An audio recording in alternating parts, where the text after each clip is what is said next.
আমার জীবনের একটি গুরুত্বপূর্ণ অংশ হল বিদেশে থাকা। কিন্তু বিদেশে থাকলে যে সময়ের পার্থক্য আমাদের জন্য কতটা চ্যালেঞ্জিং হতে পারে সেটা আমি প্রতিদিন অনুভব করি। ভারত থেকে দূরে থাকলে বিশেষ করে সময়ের পার্থক্য নিয়ে অনেক সমস্যা হয়। কখনো কখনো মনে হয় আমি আমার পরিবার এবং বন্ধুদের সঙ্গে যোগাযোগ করতে পারছি না। যখন ভারত রাতের বেলা তখন আমি কাজের জন্য প্রস্তুতি নিচ্ছি। আর যখন আমি তাদের সঙ্গে কথা বলতে চাই তখন তারা ঘুমিয়ে থাকে। এই সময়ের পার্থক্য আমাদের সম্পর্ককে প্রভাবিত করে। তবে কিছু টুলস এবং রুটিন আছে যা আমাদের এই সমস্যা সমাধানে সাহায্য করতে পারে। প্রথমত, স্মার্ট টাইম জোন অ্যাপস ব্যবহার করা। আমি ওয়ার্ল্ড টাইম বাডি ব্যবহার করি। এই অ্যাপটি আমাকে বিভিন্ন দেশের সময় দেখতে সাহায্য করে।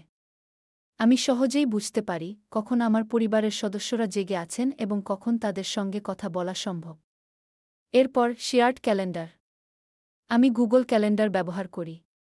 এতে আমি আমার পরিবারের সঙ্গে গুরুত্বপূর্ণ তারিখগুলো শেয়ার করি, যেমন জন্মদিন, বিবাহবার্ষিকী বা বিশেষ অনুষ্ঠান। এতে করে আমরা একে অপরের সময়সূচি জানি এবং একসঙ্গে পরিকল্পনা করতে পারি। এছাড়া আমি একটি ইমোশনাল রুটিন তৈরি করেছি। প্রতিদিন সকালে আমি পরিবারের সঙ্গে ভিডিও কল করি।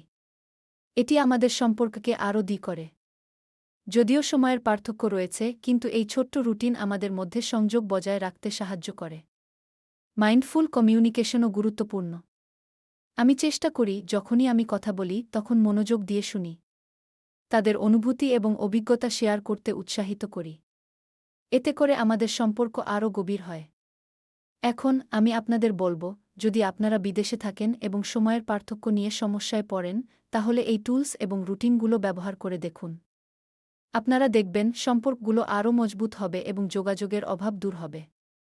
এখনই সময় আপনারা এই টিপসগুলো প্রয়োগ করুন এবং দেখুন কিভাবে আপনারা ভারতীয় সময়ের সঙ্গে সংযুক্ত থাকতে পারেন।